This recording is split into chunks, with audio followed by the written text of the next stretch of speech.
When everything we consume is the worst thing ever by some mouth breather on the internet, how is anything truly the worst thing ever? Time for the only podcast to officially create a list of the worst movies ever made. The only one. For real. Worst movies ever. Worst movies ever.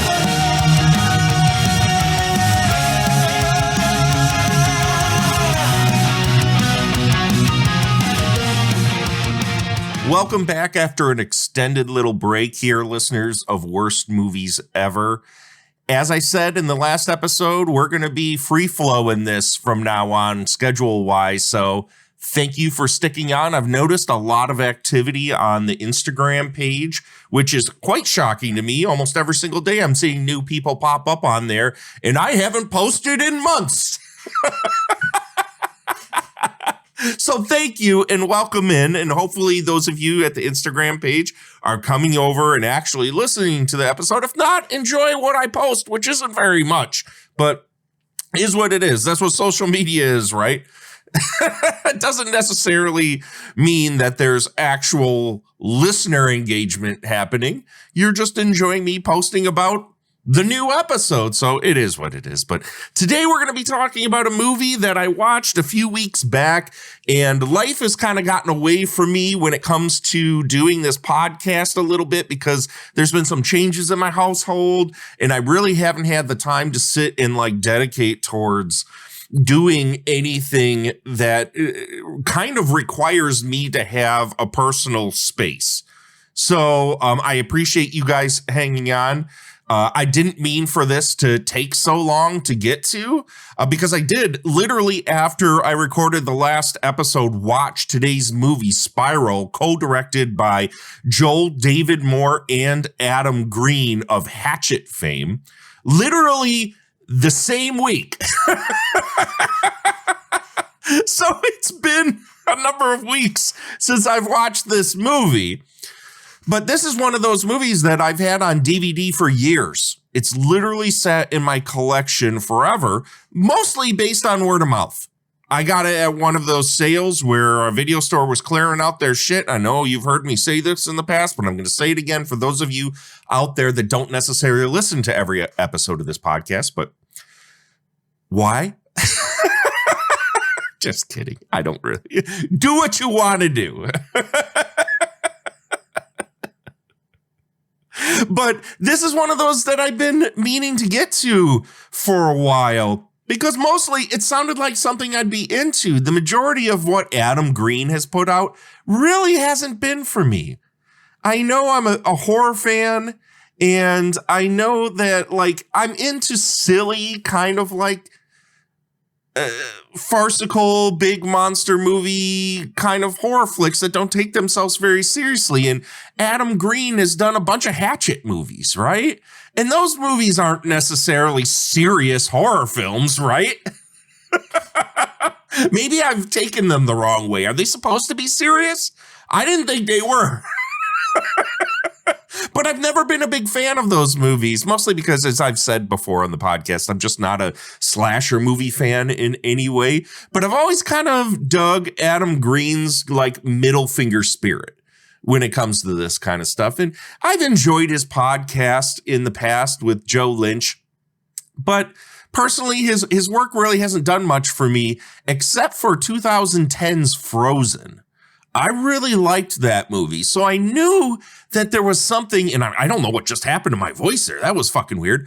I also liked Digging Up the Marrow as well. I knew there was a good movie in him, but Hatchets, which is the majority of his work, just weren't my fucking thing. And I get it. A lot of people out there tend to like that stuff. Just not for me. So I was hoping Spiral, which word of mouth to me seemed like something I would dive into and really enjoy, as it's a smaller, more character-driven piece that has throwbacks to a more Hitchcockian kind of twisty interpersonal demon kind of vibe, right? So I was really looking forward to watching this years ago And as what happens with all of us that have a big DVD collection, it got lost in the shuffle. And going through all of these DVDs for this podcast, this was one that I put on the pile, and we finally got to it. The plot of the movie today we're going to be talking about concerns a character named Mason, who's played by Joel David Moore. And this Mason is a meek, anxious insurance salesman who seems to be obsessed with a mystery blonde girl. And he also has a brightly lit room in his apartment that he's deathly scared of. This is a huge mystery throughout most of the movie. And then once you find out, it's a pretty fucking obvious thing. But his life is consumed by a bunch of asshole co-workers and friends, which honestly, none of them seem to be actual friends. I don't know any of you that would put up with the kind of like down talk that this character takes throughout the majority of this movie, but maybe I'm just a weirdo. There's a girl at work named Amber, who's actually played by Amber Tamblyn, wonderfully, I might add. I know I've seen her in the past in other movies, but this one kind of took me by surprise because this is like really young Amber Tamblyn, and boy, is she fucking cute.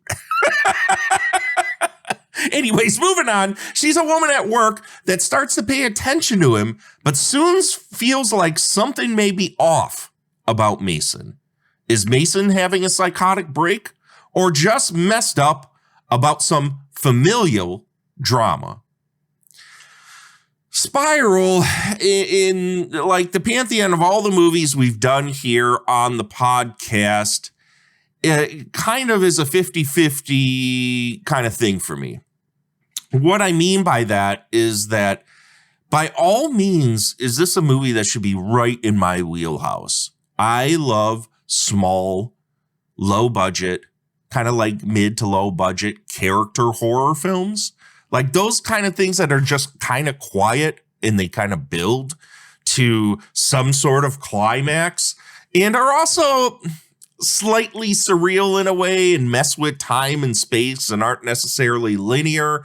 And kind of make you sit and think about what the context is of all the scenes that you're having put before you and all that. These are the kind of movies I really like. Like Mike Flanagan's Absentia is one of my all-time top favorite horror movies. And Spiral, by all means, I mean, not necessarily per content, but for tone, is fairly similar to Spiral in some capacity. But Spiral, man, as much as I wanted to like this movie, and I'm going to give my verdict now for this thing, it had me for the most part, but I gotta say, man, this movie really fucking drops the ball. Like, the tone, the look of it, the editing, all fucking top shelf. My problem, and this was my problem with a lot of Adam Green movies, and I don't know, I'm trying to see who the actual writer of this thing was. I think it was Joel David Moore. I think it was a movie he wanted to get made and presented it to Adam Green, and he helped him kind of with the filmmaking process and getting this off the ground. These are the kind of characters and the things that they say that scream of an echo chamber. Like, none of the characters outside of Amber really feel like, even Amber, don't really feel like real people. They feel like what people think people act like and what people actually like, what they think people like when they have human conversations, how those go. And it just, none of it felt genuine. It just all felt like it was trying to be very clever and quirky and awkward, and none of it really worked for me. So is it one of the worst movies I've ever seen? No, I definitely wouldn't say that, because for the most part, I felt it was a fairly easy watch because it's not very long at all. It's actually quite short. But once it hit its really super obvious ending, it just, I was kind of left with, well, you know what? I could have been better off not watching this. So it's not one of the worst movies I ever saw. So it's not going on the list by any stretch of the imagination, but it's not a movie I would particularly recommend to anyone, because I feel a lot of especially the listeners here at Worst Movies Ever, would kind of feel like it's just like a wet fart. And you're saying, what the fuck does that mean, Derek?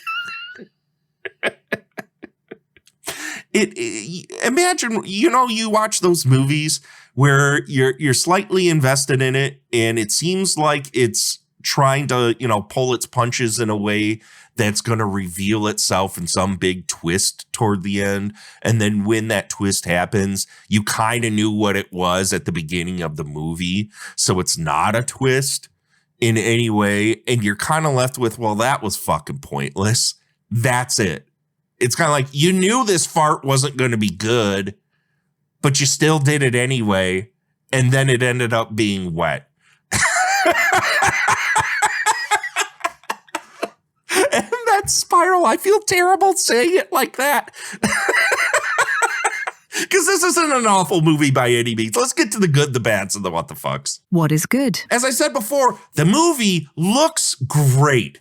It's really visually dynamic, and the camera goes all over the place. And you can thank, Adam Green and his crew they know how to put together a good-looking movie. That's never been the problem for me with any of his movies. I've always felt that as somebody who is educated and knows the language of cinema, he's strong and his team is really strong.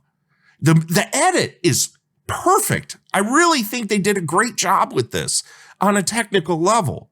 Amber Tamblyn, as I had said before, I think comparative to everyone else in this movie, is really good. She's super charming. She's super cute, even though her character, I feel like, wouldn't do the vast majority of the things that she does, or the decisions that she makes, or how she talks in general feels like a group hive mind of people that think that this is how super quirky people talk.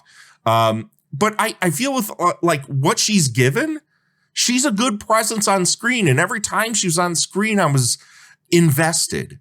So it was really great to see her in this movie. Also, as I said before, I really like that it's kind of a slow, quiet character study movie.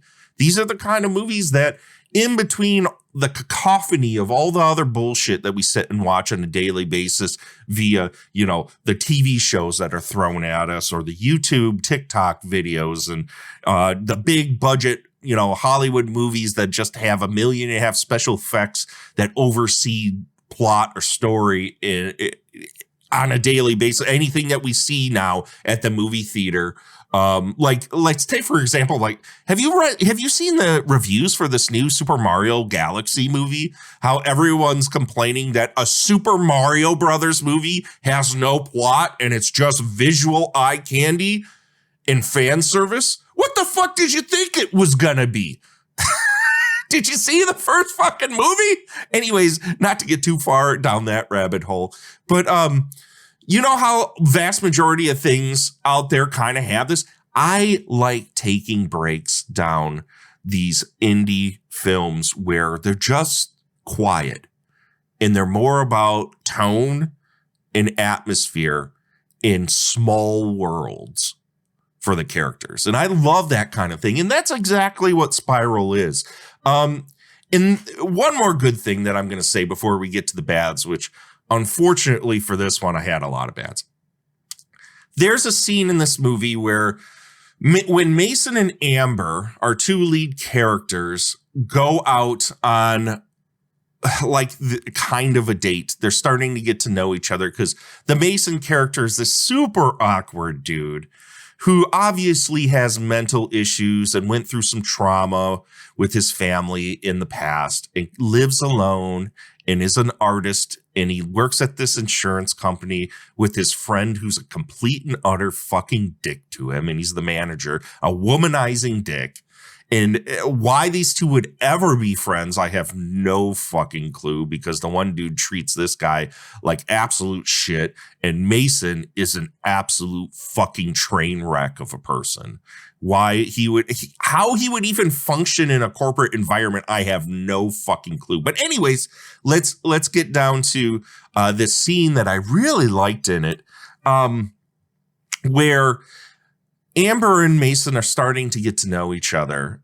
And it's clear that there's something about Mason that Amber really likes, that he's not like the majority of people, and that she feels like there's something about him that is refreshing. And they're out on this date, and she had kind of made mention that she liked to go to movies and she liked movies, but Mason, being kind of a recluse, and the only thing he really likes to do is sit in his apartment, paint. This apartment that's basically bare.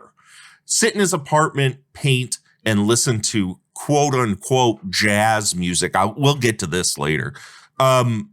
That's literally all he does, and he's never gone and seen movies. He doesn't watch movies, and he has no point of reference to it. When they're getting to know each other, he surprisingly takes her to a movie, and they reveal this in a way. The camera comes from underneath, like a low angle, or I should say a high angle, looking up at these characters, and they spread apart, and it shows that he bought tickets to go see It's a Wonderful Life for them.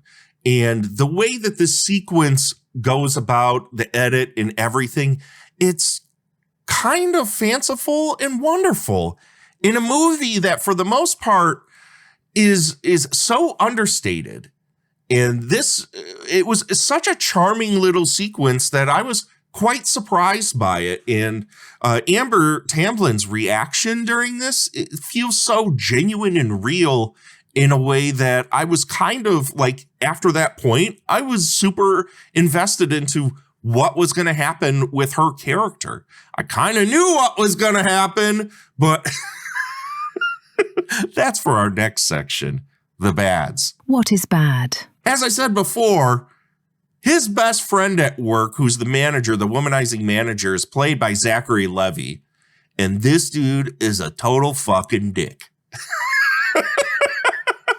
As I said before, why are they even friends?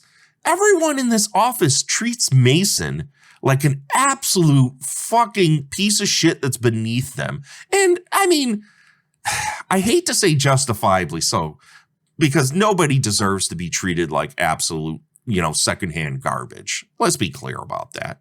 I think compassion is a very strong trait to have in this world and in this life. So why people decide to other and demean people is beyond me.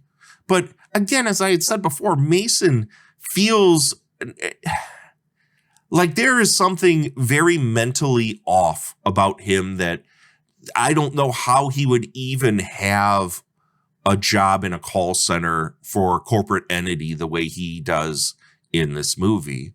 Because it's clear the guy has social anxiety to such an extreme that there's no way he could be a salesperson.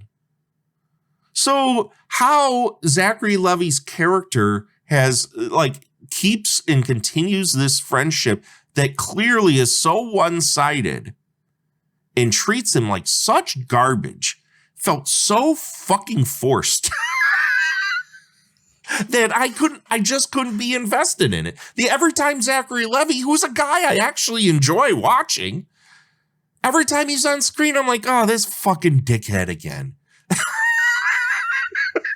Because all of it feels so fucking phony. Like, the majority of the characters in this movie just don't feel real.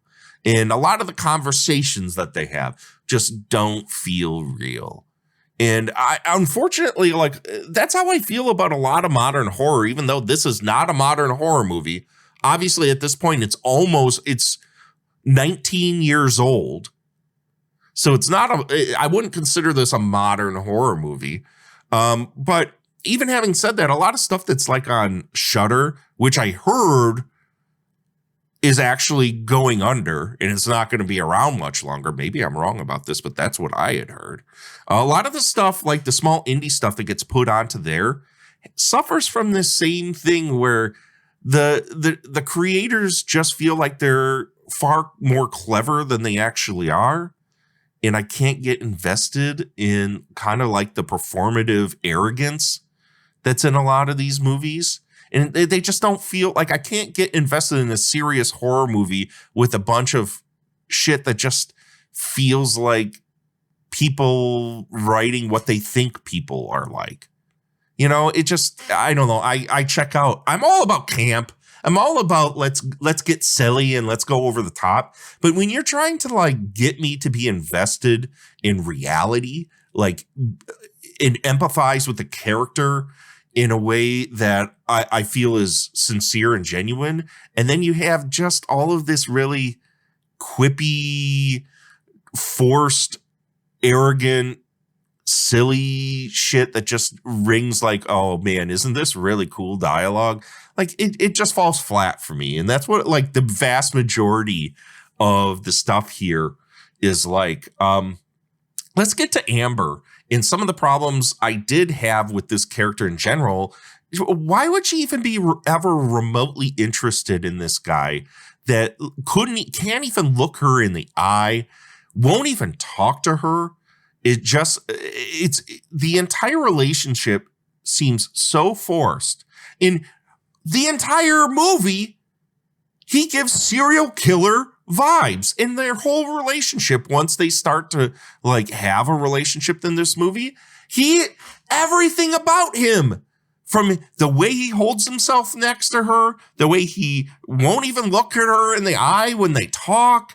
They get to his apartment and he's barely got anything in it. It's like a bare apartment and he won't show her certain things. Screams serial killer. So, like, all of this, why would anyone be remotely? And I didn't get it. It didn't, like, ring true. Nothing about their relationship feels real, and they literally have no chemistry at all. The only reason you hold on to this relationship as you watch the movie is because Amber Tamblyn is so charming. She's so charming. Joel David Moore is like a mope the entire fucking movie. How he would have any friends at all outside of a family, which in this movie he doesn't have a family. It would be shocking to know if there was anybody that related to this guy. That's how extreme his character is. Like he's so detached from reality in all situations that it screams somebody who has some very severe mental health issues and wouldn't necessarily be on their own. And you know what? I am not shaming that in any way. I'm just saying, like, the people that choose to, like, have intimate relationships with this guy, because we're led to believe later in the movie, he's had this long string, and there's a swerve about this angle, which honestly, I'm not going to give away, that leads me to believe that this is just like they were really trying to be clever with this thing. But he supposedly has had this long string of relationships with these beautiful women. How the fuck would that ever happen? I have no clue. Like, none of it felt real at all. Let's go on more about this Mason character. As I said before, he's a quote-unquote jazz listener and jazz lover because of his father in the movie. That's kind of some of the lore. And they're looking at jazz records. They go to a record store at some point, and he claims that he loves decadent jazz and gets very kind of animated for the first time when he starts speaking about jazz, and that smooth jazz isn't real jazz. But folks, let me tell you, the majority of the jazz music you have and you hear in this movie is smooth fucking jazz. There's no bop. There's no hard bop. There's no experimental jazz. There's no like hard jazz musicians going nuts and like challenging music in this. It is the smoothest, chillest jazz you've ever heard in your life. So when that line came up, I was just like, who are you fucking kidding?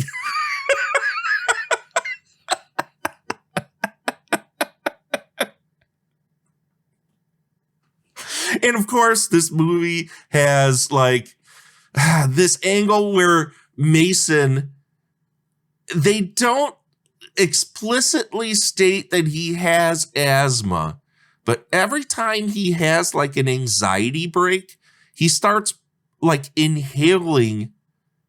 He has an inhaler, which would be used for asthma. And in no way is it treated like when he's using it, he's having like an asthmatic attack. So again, maybe I missed something when I was watching it, but it felt like they were using this, asthma inhaler as some sort of like anxiety drug. And that's just not what it is. So what the fuck was that? And this is spoilers for people that actually want to watch Spiral and don't want this spoiled. This is a warning. Thank you. I had this guess from the beginning of the movie that none of these women were real. And that they would use that angle and then swerve on that angle. Toward the end, as I said, spoilers, and hopefully people are still not listening to this and skip past this section if they actually want to watch this. They pull a double switcheroo, which I kind of figured they were going to do because the whole movie kind of sets it up like he like maybe this relationship is all in his head and maybe this isn't real and that he's just like so antisocial that he has to make up relationships in his mind to get through the day because there's this whole backstory where his dad had killed his mom and he had witnessed all this. It was like a lot of fucking nonsense that fucked him up so bad. And so we get to this big finale where, Amber finds out about all these other women that he supposedly were with and that he ends up, because there's a whole story through the thing where he paints very specific pictures of Amber. And this is where their relationship grows because he's this painter and they sit and go through various states of undress with these paintings that he makes as they listen to all this smooth jazz. And she finds out that there's tons of notebooks of drawings of other women in his bottom drawer. And she's very creeped out by this. And of course, what ends up happening, he's doing the same thing to her and kills her. And supposedly this is something that's happened before, and him and Zachary Levi where Zachary's been like, dude, you've been doing this for years. None of them are real. I've never seen any of them. This is paint because he's a painter. He comes to work with all this blood on his hands and Zachary's like, go wash your hands. It's paint. Can't you tell you have paint all over your hands? Man, I think we need to go and figure out your medication because it's not working right now. And that's like the big twist. But of course, there's a double switcheroo where, no, actually he was a serial killer and he has killed all these women and he's on his way out of the city to escape this. And some random beautiful woman on a train, as he's like being super duper creepo again, that somebody antisocial that no one would talk to starts talking to him about the drawings he's making and eyeing him up. And it's just like, what the? None of it's believable. The switcheroo that was so obvious. And it was so obvious he was actually none of it was a surprise. I had called it right in the beginning of the movie, and I feel like the vast majority of people that watch this, none of the switcheroo shit that happens toward the end of this movie would come as a surprise. Like, oh my God, this wasn't real. Oh my God, it was real. Not clever. Very obvious. And that unfortunately tanks the fucking movie. Because by the end of it, and that's the wet fart analogy, you're kind of like, you knew it was going to be a fart. You just didn't know how wet it was going to be. And then choose a cue cheeseball rock song at the very end of this movie that does not fit anything that happens in the movie whatsoever. And that seems to be like a thing in a lot of these Adam Green movies where it's just like a bunch of like unrelated cheeseball rock songs that show up in these things. And it's just like, and maybe it was because of the time that these were made, like they just don't fit the movie in any way. So there's like this smooth jazz, which sets a nice tone, I thought, for the most part. And some of the score was very understated. But then all of a sudden, in the most inappropriate ways, these really cheese dick fucking alt rock songs would pop up that literally throw off the tone of this movie in such a wild way that it's super off-putting. So, yeah, I didn't like any of that. So let's get to the what the fucks.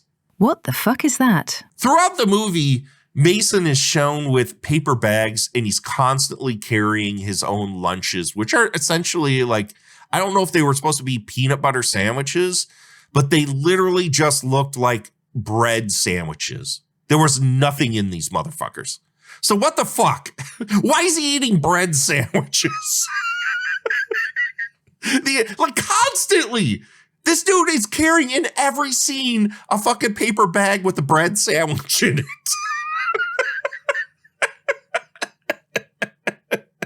And that's all I got for Spiral. I was really looking forward to this one. And unfortunately, I got to tell you, man, this wasn't it.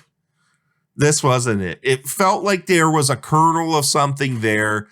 And I just don't think that the overall story, the characters, and the twists like warranted like a thumbs up at all. It felt like it was I don't want to say half-cocked because that's unfair to the creators because obviously they put their blood, sweat. This was something that, you know, Joel David Moore obviously felt passionate about. They all felt passionate about this and they made a movie. So kudos to them. But it wasn't for me.